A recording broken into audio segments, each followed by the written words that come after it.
Hi there everybody, my name is Kate and welcome to my channel, Trinergy Awakens Naturally. Welcome to Pikes Peak in the Front Range of Colorado. We're driving through just past Divide and Woodland Park in Colorado, near Colorado Springs, on our way to the Platte River, South Platte River up in Tarryall, if you're familiar with the area, and if you're not, there you go, there's your lesson in Geography 101. And now let's get to what I'm really here for, which is to talk about being on the spiritual path. There's so many endless topics that we could get into when we're on our spiritual path. And sometimes I've noticed that spiritualists, particularly New Age or New Thought spiritualists, or people that have come into New Age understanding or New Thought understanding, or New Earth understanding, tend to get into spiritual bypassing a lot. And they're usually in the last 50 years or so that we see this preponderance of we're cured from religion and we hopped over to spirituality, and somehow it's all light bubbles and unicorns and rainbows, and can't say anything negative, can't think anything negative, and we denounce anything that is negative because negativity doesn't exist. And unfortunately, that's a very false reality, and it turns into false prophet bullcrap quite easily. So what I want to get into specifically today with that is, when we talk about the ego, that's something with some of the New Age and New Thought spiritual practices, or even religions or spiritual movements, however they classify themselves, that don't want to talk about the ego or don't want to talk about it in realistic terms. Every single person has an ego. It is how we operate as a human being. We overlay what we've learned into this ego process, and however we've learned to identify with our ego, we can either be quite healthy in how we utilize that as a tool, or it can be a tool that we wield for everybody else to, be slinging and swinging to do battle with us, or to lose, if we're strong enough, or to be subdued if they're stronger. It's quite identified with the old paradigm, as you can imagine. The age of Pisces was very much a battle of good and evil, and strong and weak, and I'm more important, etc., which is all based in ego stuff. So it's not that when we move into spirituality, we somehow no longer have an ego. It's that we do still have an ego. We need the ego in order to be able to not just be a carpet, and also we need to understand the ego so as not to be a dictator or a jerk, in any situation, because it really is finding the balance of every component that we have as being a human being.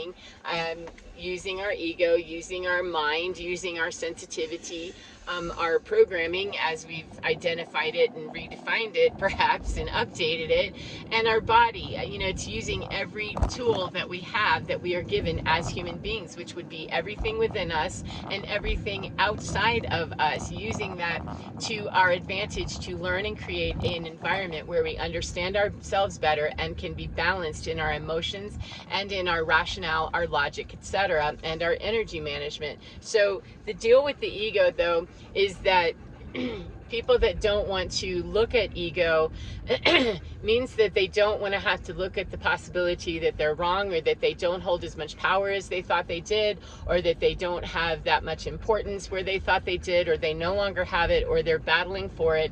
It's establishing dominance of some kind. And why would that be necessary? That comes from, and this is just my download and how I interpret the years of therapy I went through, in self-help books and psychology and human dynamic that I've studied, is that it comes from poor identification with oneself as our own identity, our own creature, our own cosmic being that doesn't need all the overlays of I'm a good student, I'm a good boy, I'm a good girl, I did that well, I got a pat on the head or a cookie, or I didn't get one, and so therefore it takes away from my value as a human being. So ego becomes very easily manipulated and very easily managed and used as a weapon against children, because children are easily identified with their parents, or with their caregivers, or with their main people that they're stuck with or happy to be with, whichever way that happens. I don't know anybody that grew up in a healthy household. I really don't. That's what we're learning how to do now, that we're creating those healthy households and healthy ego identification. However, it's very easy to push little children around and help them believe a whole bunch about themselves themselves, because parents already don't understand what they're about, that they would be pushing a child around, abusing them, or teaching them something that isn't true about them. That, you know, children aren't supposed to automatically understand situations. They're not supposed to automatically be mature. They're not supposed to know how to regulate their emotions.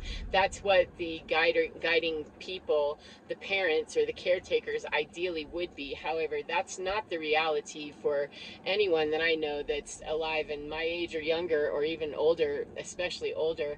That I don't know anybody, honestly, that can say they had people that guided them, that there weren't dings somewhere on them from poor parenting. And there's no shame that has to be brought with that at all, because shame is not necessary. That's part of the problem with why people will not look at their own ego or their own dirt or their own hurt. They won't look at any of that because of that shame component. And that's part of the ego, that it's too heavily identified with labels here in 3D rather than understanding the cosmology of each one of us. That our personality and all the labels that we have of being a good person, a bad person, I'm a this, I'm a that, whatever we've been told, whatever we believe at the core of us, is still, unless we are understanding ourselves through the lens of I am a cosmic being who has done no wrong and is not wrong, my behavior, yes, I have accountability. If we can't ever get to that core part of us and really identify with that, trust that, and know that that is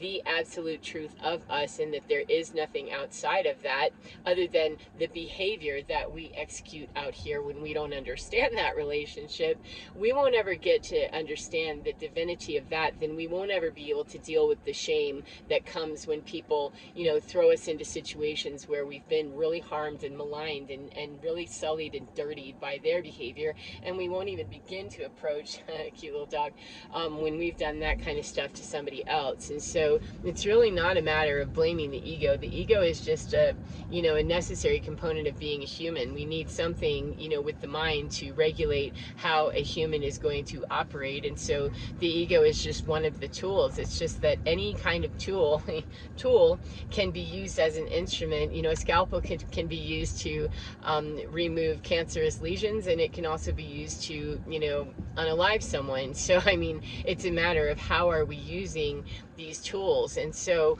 if we can get to the point, when we get to the point, it doesn't matter if we are religious, spiritual, atheist, whatever, the battle is really primarily with how do we get to the center of who we are, to believe that we are worthy, to believe that we are indeed a cosmic being, an eternal soul that has no wrongdoing within it, within us as our whole entire package as a human being, etc. Sure, we've done things that were, you know, uncool. We've done things that were hateful, hurtful, wrong, etc. Every single one of us. And it's a matter of, you know, how deep did we go into that, and how easily can we move past that, and how can we work through the pain and the suffering that we've caused ourselves and other people. However, if we understand better that I am always, no matter what, an eternal being of pure frequency, pure cosmic energy, pure universal intelligence, pure God, then we can definitely move through all of that other stuff more easily than when we do not.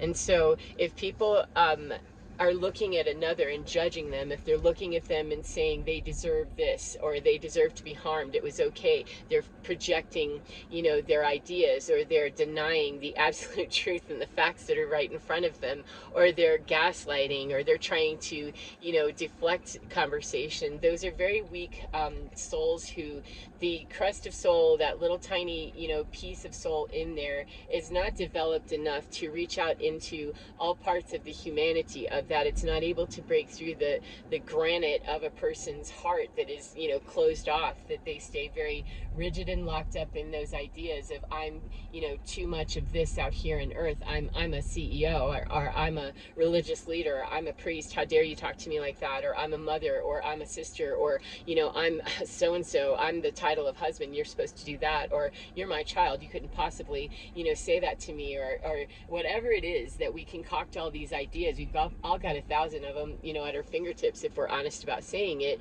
You know, it's that there's an endless supply of them if we allow the ego to take over, be out of balance, and run the show. And it is not about allowing any one part of us, I have no idea what's going on here, but it's a lot of clog here. It's not about allowing any part of us to live in imbalance, or allow any part of us to have predominance over any other part. It's a matter that our core, our inner being, the more that we're able to really emanate that and the light of that, the joy of that, the purity of that, the divinity of that, the God of that, the more we'll be able to balance out those moments here of being a human being where, yeah, I thought we were going to Terriel Reservoir and we're not even remotely headed that direction. There's 9 million people. I thought there was a jam up here with just an accident or something, but nope, that's traffic. This week is Pikes Peak, some sort of a Pikes Peak race or something. However, well, we're beyond it. Maybe these people are all going home. I don't know, but we're not going wherever they're going. So we're here to go to Cripple Creek instead, I guess, because we can go that way instead of that way. There's nothing but traffic ahead. So anyway, the more that we really align with the beauty and the sovereignty of that energy, of Christ energy, Christed energy, balanced energy, cosmic energy, the balance of divine feminine, divine masculine, the more that we run with that and allow that to, excuse me, my navigation system is very upset now. No, you're turning the wrong way. No, I'm not. I'm not going that way for sure. The more that we allow that cosmic part of us to be the leader of us, the more we'll be able to come out here and use our ego in a way that can identify, hey, you know, this person, it's a warning system, you know, it governs us in a way that we understand, hey, this person is challenging my identity, they're challenging my position, they're challenging something. And you know, there's nothing wrong with taking a look when a position is being challenged. There's absolutely nothing wrong with taking a look at what is being challenged and, you know, flicking it off, like, you know, roll up the booger and flick it right off if it's not something that's accurate or true. If it's just a, you know, an ego challenge with somebody else's ego, that's, you know, just bullshit. Who wants to do that? Another ego does, that needs to exert its importance on somewhere. And so, I mean, when we stop and take a look at why would I be challenged by something, it's very often, you know, I'm going to say for myself, I've never found a time, and I don't believe it is true for anyone else. However, I can't put absolutes out there because I don't know for sure 100% across the board, then I really can't absolute that. However, I can absolutely say that anytime I felt, you know, like I needed to flex on somebody or, you know, get very with them, and it was purely gratuitous, and I knew it was gratuitous that I was doing it, when I tracked it back, it always went back to, you know, a feeling of self-worth or my self-esteem doubt, you know, from trauma, you know, growing up in a house where, you know, being told that I was just worthless and being treated like I was worthless and told I was stupid, and, you know, everything's about here and what we accomplish and what we don't do, and what we do that's acceptable or not acceptable. It was all gauged, you know, my self-worth, as far as anybody out on the outside was telling me, was based on how I was behaving, how I was performing, what I was doing and what I wasn't doing, and it was all unacceptable. It didn't matter what I was doing because I was dealing with a very toxic and dysfunctional system, that there was no right answer. However, the programming that overlays on top of a beautiful cosmic egg, this beautiful creature, this every single one of us, when we grow up in that kind of nonsense, how can we not have a few things to work out whenever we're trying to reckon with ourselves that how can I possibly be, you know, this great, beautiful, wonderful person and this delightful soul when my subconscious is constantly telling me that I'm not worth much and I'm too fat, I'm too skinny, I'm too dumb, you know, I need to make the honor roll, and even when I do, the sideways comments coming out over here instead, and there's nothing I can do right, or, you know, just inappropriate comments, inappropriate boundaries, inappropriate ideology about what we should be doing as we're growing up and formulating all of the overlay of that mind that is the programming of what we tend to believe. Oh yeah, hardcore, until we unask that stuff and deprogram that and actually put on some new programming. It comes with a great deal of work with the ego and with the subconscious of retraining the ego to understand itself better, that we don't need to flex if we need to flex. 1414. There's a reason that the ego feels that threatened. What is it? Let me get to that. However, if the ego is really super challenged and people don't understand that and aren't willing to understand something different, they're really enjoying their ego flex. You know, let's say they're in a dynamic where they're super important and they are really getting their way and they're really just enjoying their glory tour and they're enjoying all the, you know, mass casualty that they're causing. They don't care. You know, I just want what I want and whatever. That's a highly undeveloped soul. more than likely. Again, I can't say absolutes. However, in my experience, I'm going to say, yeah, I've seen nothing but that be just very undeveloped people, undeveloped in their spiritual understanding of themselves, at least in this lifetime. If, not, in every other, I couldn't say. However, I can definitely say that somebody that's cut off from their own source enough to not know much of anything except the carnal world of 3D and the Matrix, and eating a steak that doesn't really exist in any importance except in the mouth. It might linger for a few and then it goes away. So I'm more into the infinite gifts that really last and are legacy building and are legacy making, because that is what New Earth is about, is creating the new paradigm for thousands and thousands of years to come, for whatever time span it is that this is changing. It's permanent. It's not meant to be, that we're going to go through some other experience of devastation like this. This is to rescue Earth, if you will, from the devastation she's already experienced, and humanity's crisis it's brought itself to, with almost wiping ourselves off the planet. So this is building the legacy that is an infinite source of retraining and reprogramming and deprogramming the old mind into the new mind, so that it fits with New Earth and the New Age energies and the age of Aquarius, and understanding as we integrate those New Age identities that there's nothing wrong with our egos when we have them in balance. It's when, a person comes to me and asks me about something and they're upset by something, or they feel like I have wronged them in some way. If I'm immediately hostile, if I'm immediately, just put off with them, or want to murder them because they've said something, or they've flipped me off, or that whatever it is, if anything that I'm experiencing takes me to a moment of imbalance, especially when it's a rather sudden, all of a sudden imbalance, that's how I can really get a sniff of, yeah, you're going to want to take a look at that there, because that's not something that would be considered a balanced response. When we can't, answer the call of our ego without it flexing and getting it angry, or finding ourselves, cursing somebody out, or blaming someone, or projecting, or doing something really awful and hateful, snap decisions, just stuff like that. Those are key indicators of, there's something broken there, there's something out of balance there. And that takes the courage to just know that the way that I fix all of that isn't to look outside anymore for some resolution of that. The resolution is internal. It has to come. It's a lot of washboards, so I'm going to be closing this soon in case it's really loud and hard to hear. Yeah, my navigation system is still quite upset. And we're not even bothering to go where I thought we were. We're going to the crags, I guess. Yeah, we're going to go see a waterfall today. Very small little waterfall that I know is hidden up here in the very top of this area. So anyway, how exciting. If we're able to reach inside of us, when we're able to reach inside of us instead of outside of us for some sort of a substance, or some sort of an activity, or some sort of a distraction, or some sort of a paradigm that feeds, the better part of us, that says, oh cool, I don't really have to deal with that. We really do. There's no spiritual bypassing, absolutely none. We have to get with the grungy, and we have to get with the worst parts of us, the worst parts of humanity, because if one human is capable of doing the most horrific thing that's ever been done on the planet, that means that all humans are capable of that, because we are all human beings. I didn't say we were all geared to do that. However, if that's what the worst of humanity is brought here, we're all humans. We're all at least some sort of responsible for picking that mess up, because it is what's here. And anybody that would tell me differently, I'd be happy to say, I wonder why it is that you would want to argue about reaching humanity's best state of being, so that every single person can be equally understanding themselves and the beauty of who and what they are. What reason would we not want to get there? And that's an ego response, when it's, well, they don't, and there you go. So, and that's about the point that, shoop, I'm going to scoop up out of there and leave that person to possibly do some introspection, I don't know, and then wonder why I would want to even try to school somebody up who's not willing to really go into the idea that New Age means we all matter. We always have always mattered. It's just that we've been bullshitted into believing something very different than that. So it's time to change minds and change directions, And so with that, the road's getting weird, and it usually takes at least 2 hands and a dog to make sure I get up this road safely.